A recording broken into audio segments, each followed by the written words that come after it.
cierto decir, y en persecución de David, y acampó en Hatilá. David y Abisai fueron de noche al campamento enemigo y encontraron a Saúl durmiendo entre los carros. Su lanza estaba clavada en tierra, junto a su cabecera, y en torno a él dormían Abner y su ejército.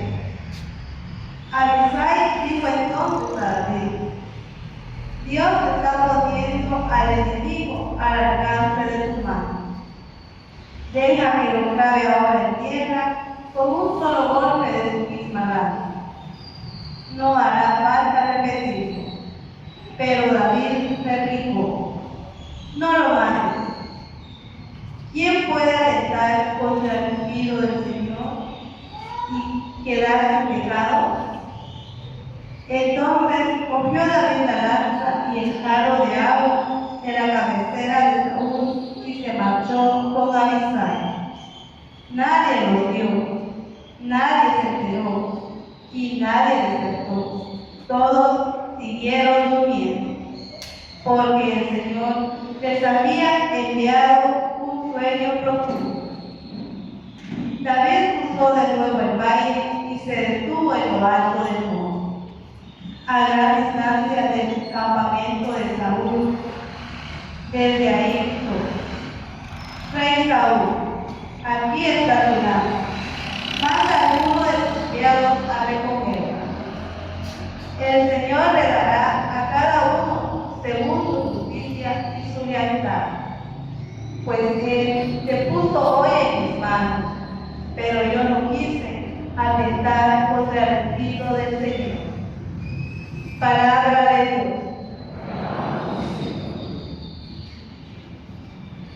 Con el Salmo 102 nos unimos al salmista cantando.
compasivo el Señor, con quien lo ama.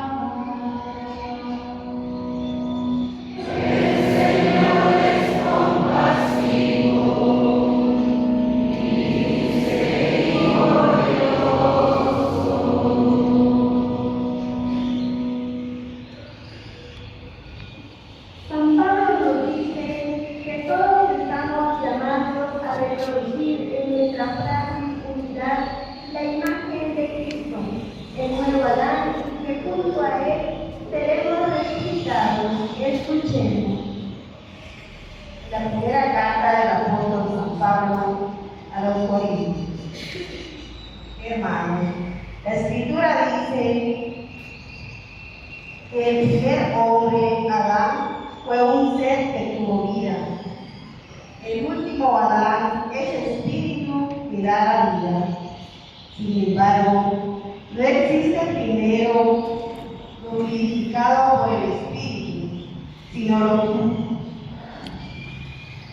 lo puramente humano. Lo vivificado por el espíritu viene después. El primer hombre, hecho de tierra, es terreno. El segundo viene del cielo. Como fue el hombre terreno, así son los hombres terrenos, como es el hombre celestial. Así serán los celestiales, y del mismo modo que fuimos semejantes al hombre terreno, seremos semejantes al hombre celestial. Palabra de Dios. El texto del Evangelio nos invita a tener un amor fraterno que no se conforma con poco, sino que nos invita a ser radicales y descubrir aún en nuestros enemigos a hijos muy amados del Padre. Nos ponemos de pie y cantamos el aleluya.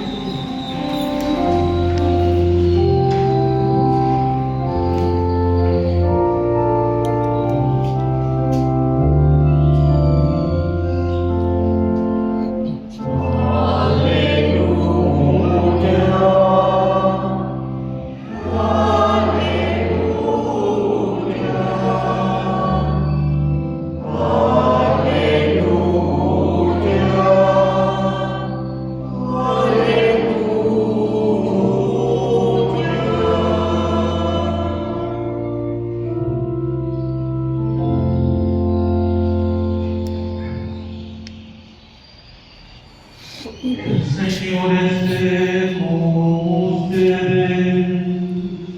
Y con tu espíritu. Proclamación del Santo Evangelio según San Lucas.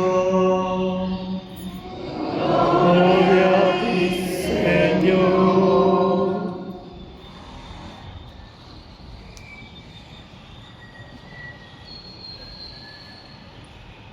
En aquel tiempo, Jesús dijo a sus discípulos: amen a sus enemigos, hagan el bien a los que los aborrecen, bendigan a quienes los maldicen y oren por quienes los difaman. Al que te golpee en una mejilla, preséntale la otra. Al que te quite el manto, déjalo llevarse también la túnica. Al que te pida, dale. Y al que se lleve lo tuyo, no se lo reclames. Traten a los demás como quieran que los traten a ustedes, porque si aman solo a los que los aman, ¿qué hacen de extraordinario?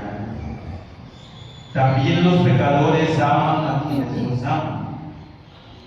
Si hacen el bien solo a los que les hacen el bien, ¿qué tienen de extraordinario? Lo mismo hacen los pecadores. Si prestan solamente cuando esperan cobrar, ¿qué hacen de extraordinario?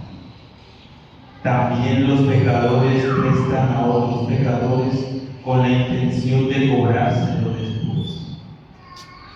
Ustedes, en cambio, amen a sus enemigos, hagan el bien y presten sin esperar recompensa.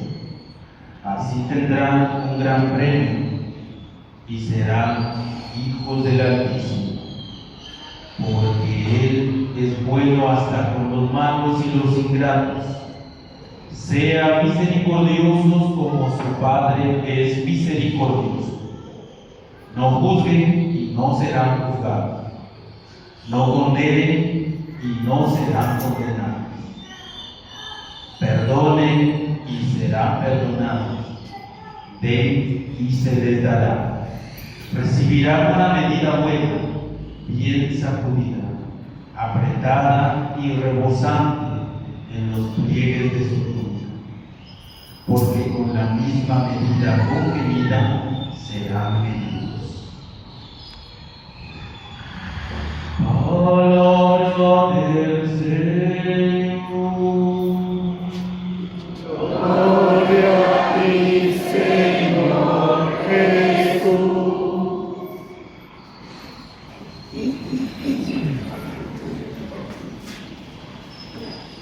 Queridos hermanos, olvidé presentarme al inicio de la Santa Eucaristía. Por eso que me empezaron a ver a como un extraño.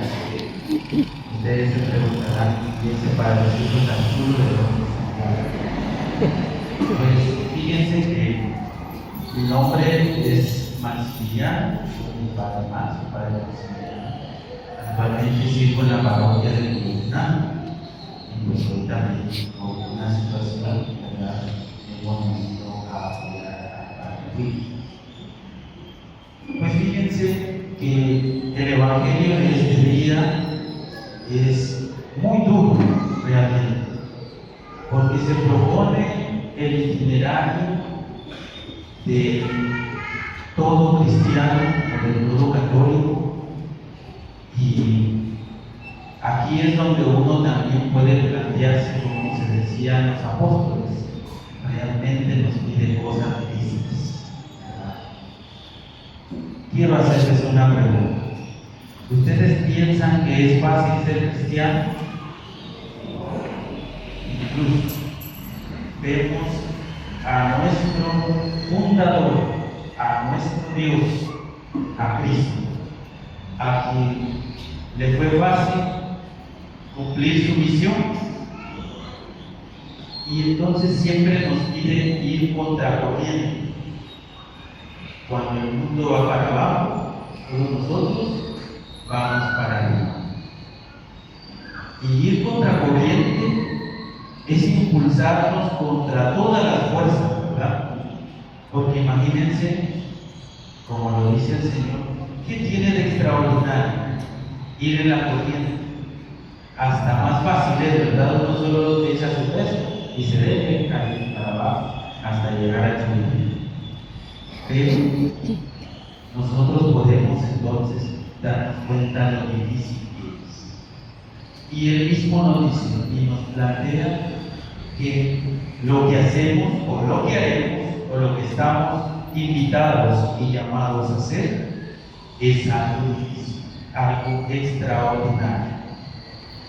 Y aquí viene entonces que a veces ustedes mismos se han dado cuenta, a la gente buena será que toda la vida le va bien. No hay enfermedades para la gente buena, y cuando pasan problemas no lo toquemos a Él porque Él es bueno. Los problemas, y es curioso porque fíjense, alguien dice, en algún momento lo menor, y es que, Padre, cuando empecé a comprometerme más en la iglesia, empecé a ir más duro. Una pareja que vivían solo unidos, que no se habían casado por la iglesia, y me llegó a contar algo precisamente del marido, y decía, fíjese, Padre, que cuando nos casamos por la iglesia, nos empezó a ir más feo. Empezamos a tener problemas más serios. Incluso llegó un momento en el que pensamos, por gusto nos casamos por la iglesia. Estábamos mejor como antes. Y ir contra corriente entonces es eso. Es tener que luchar con todas las fuerzas que vienen contra nosotros, contra el bien. Una cosa, y es que también un solo enemigo tenemos, y es el mal, el demonio, el chamuco, como ustedes me hayan puesto nombre. Y fíjense que a veces pareciera que nosotros, ¿qué somos nosotros? Iglesia, comunidad, o como se nos dice, familia. Somos una familia cristiana, pero a veces pareciera que los enemigos son los que tenemos a la mano. Y no deberíamos ser hermanos, no deberíamos apoyarnos mutuamente, y a veces pareciera que le declaramos la guerra a nuestros hermanos de comunidad, a nuestros hermanos de la iglesia o de la parroquia. Y quiero recordarles, porque estas cosas pasan, pero quiero recordarles una cosa que lo tengan muy presente. ¿Quién es nuestro enemigo? El demonio. Solo un enemigo tenemos. Miren de la paz, tienen tan carita de ángeles que no hace nada con ustedes, ¿verdad? Y entre todo eso, aunque a veces, aunque tengan cara de yo no pienso, sí hacen cosas. Pero fíjense, a veces pareciera entonces que nuestros enemigos son ¿quiénes? Los de la paz. Y no. Un enemigo tenemos. Ténganlo muy claro. Se llama, o le decimos, el demonio. El somoco, como ustedes ven. Fíjense, aquí se va dando una situación muy interesante. Y es que el Señor plantea al que te golpee en una mejilla, con la otra. Y nosotros, ahí es donde les digo, ¿verdad? Porque será que hacemos eso, como diría una señora, ¿verdad? Se arreglaba su camisa y decía, ahora sí me conozco. Y decía otras palabras que no las diré aquí, frente a ustedes. Y fíjense entonces, aquí también hay una lógica, y es que con los judíos, cuando algo les ofendía tanto, cuando se peleaba con alguien, agarraba la mano así como hace la mamá, ¿verdad? Y más cuando los santos ya tienen más a la mano. Agarraba la mano y ¡fa! Y definitivamente dolía. Pero fíjense que también a sus amigos, o cómo le hacen ustedes a sus hijos cuando están pequeñitos, ¿verdad? Que les tocan los cachetitos así. Y fíjense entonces, a alguien que le había ofendido, como signo malo era de dar una cachetada.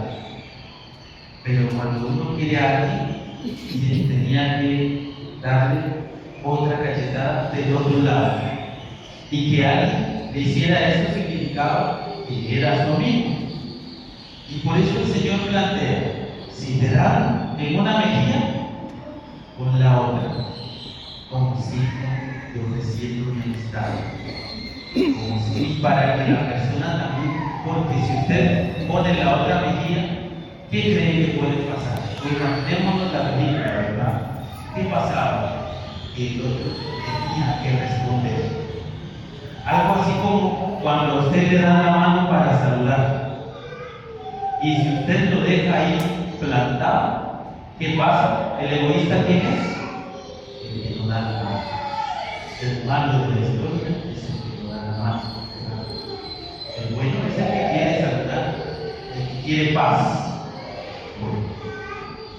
Luego, también hay una parte que a mí me llama la atención, y es donde dice que si un soldado te obliga a caminar una milla, ¿camina cuántas?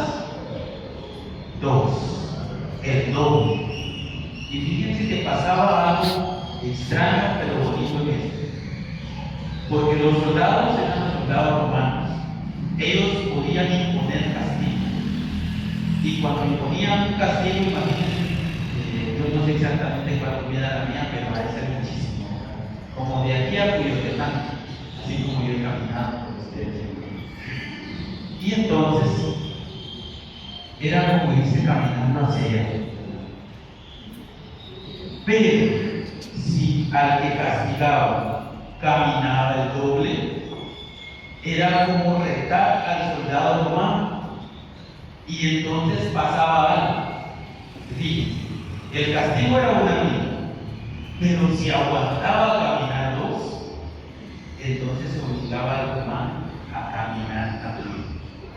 porque el castigo caía sobre el castigador, algo así. Y fíjense entonces, entre todo esto, también podemos pensar muchas veces acerca del hecho de perdonar y amar. Fíjense, cómo va, detrás de todo este evangelio hay una lógica muy grande. Y empecemos a hablar del perdón.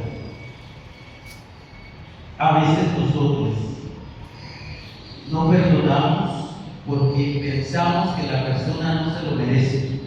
Incluso decimos, no, si no me ha venido ni siquiera a pedir disculpas, ¿cómo le voy a perdonar si ni siquiera me ha pedido perdón? Pero fíjense que pasa algo aquí. Y es que cuando alguien me ofende, ese que me ofendió se fue y ya es feliz porque se fue. Y fue a ofender a alguien más porque su vida es así. Pero que yo tenga odio contra él significa que yo lo respeto. Y fíjense, cuando uno odia, uno recuerda eso constantemente. Y entonces el que lo ofendió, ¿dónde está? En su mente y en su corazón. Él ya vive feliz en otro lado, ofendiendo un montón de gente más. Pero ¿quién vive infeliz refiriendo a esa persona? Yo. Al que ofendieron, fíjense. A mí me hicieron daño y yo me sigo haciendo mal daño. Ven cómo odiar a alguien puede afectarme tanto. Y fíjense entonces, es como la herida que nunca sana. ¿Cuándo sanan estas heridas? Cuando usted se atreve a perdonar. Y vean aquí algo. Usted perdona no porque el otro se lo merezca. Perdona porque ¿quién se lo merece? Yo. Usted perdona porque el daño se le está haciendo a usted. ¿Y el perdón a quién le favorece? A uno mismo. Y entonces, fíjense, es un buen ejemplo.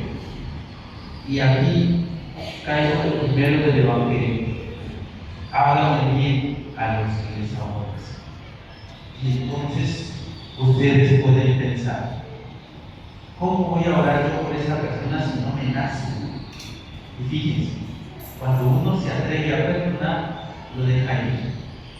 Incluso, ¿cuánto le hace de alivio a una persona decir o dejar todo a la voluntad de Dios? Y nuestro perdón. Y pues, y mire qué hacen en su vida. Y a veces ellos, entre tanta maldad, pues sí, y la misma vida se los come. Pero uno se entrega a perdonar. Al final, mis hermanos, ¿qué quiero decir con esto entonces? Que perdonar favorece a quién? A uno, no al otro. Usted va a perdonar a su marido, o a su esposa, o a los demás, no porque ellos se lo merecen, porque yo me lo merezco. Porque ¿a quién le va a hacer bien? A uno mismo. Después ellos regresarán y hasta van a decir, ¿verdad? ¿Cómo ya me perdonaste? Usted ya con todo esto olvidado. Por último, les voy a dar y van a pensar que es algo incoherente, pero la clave de todo esto y la peor venganza que uno le puede hacer a alguien que le hace mal, les voy a decir cuál es, porque yo sé que tienen curiosidad. Yo también quiero contar. Fíjense entonces, ¿qué es lo peor que le podemos hacer o cómo podemos vengarnos? Van a decir ustedes que padre en la enseñanza, la venganza. La peor venganza que le podemos hacer a alguien que nos hizo mal es hacerle el bien. Y les voy a explicar cómo. ¿Y por qué lo planteo así?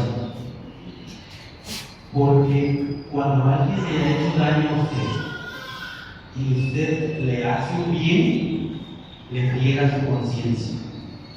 Fíjense, no hay cosa más dura que la persona a la que yo ofendí venga y me haga un bien. ¿Qué espera usted de alguien que usted le ha hecho un mal? Que me haga un mal, que me haga daño, que me ofenda. Pero cuando esa persona, en lugar de hacerme daño, me hace un favor que nadie más podía hacer, me hace un bien, uno es capaz hasta de tirarse a sus pies y pedirle que lo perdone, porque no hay cosa más dura. Y también ahí, por eso le digo, ahí no puede entregar la conciencia en el cielo, porque puede pensar, yo le hice daño a esa persona, y esa persona es buena. ¿Y qué se merecen los buenos? Cosas buenas. A la gente que nos ofende, ¿cómo hay que pagarles entonces? Con bien. Si no lo hace porque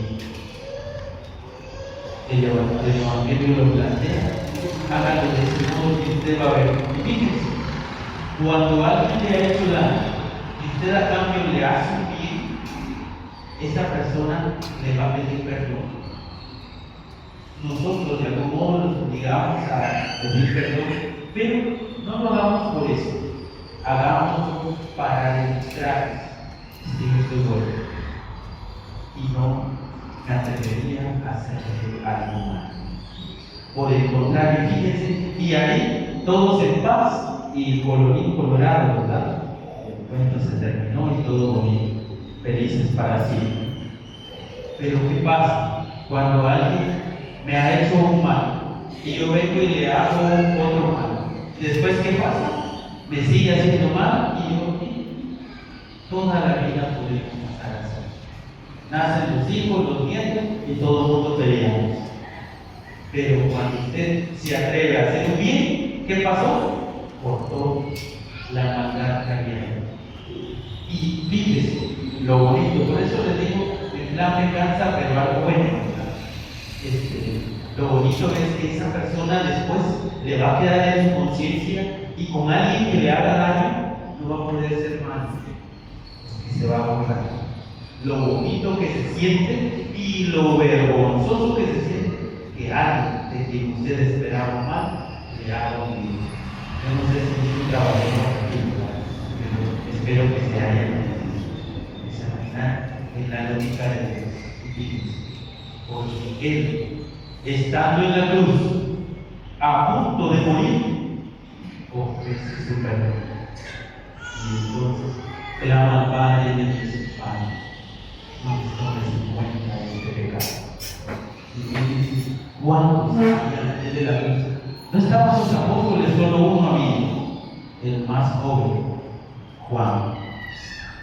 Y después los que estaban ahí se convirtieron. Un centurión romano que se atreve a decir, imagínense, uno de los asesinos, que dice: en verdad este era el Hijo de Dios. Hasta vergüenza le hubiera dado.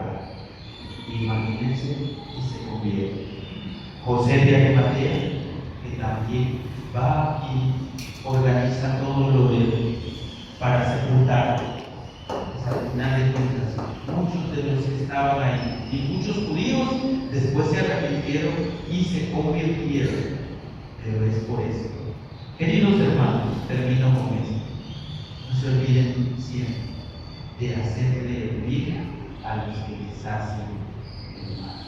Que Dios les bendiga.